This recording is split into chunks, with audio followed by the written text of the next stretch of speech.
when you have a really bad smell in your microwave, so we got the brilliant idea to get our kids this popcorn on the cob.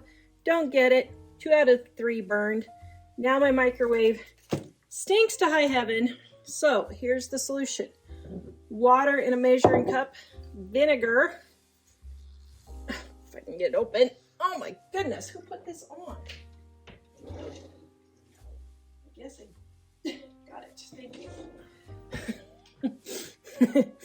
I'm so glad I have 3 sons and a husband to open jars now for me. Okay, vinegar in your measuring cup. I just put some in.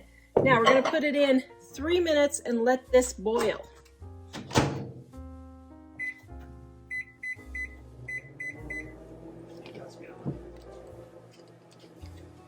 Then be sure to wipe down your microwave. You can see I wiped it down there before I took out my water because it was all nice and steamy. And now my microwave is fresh and doesn't stink.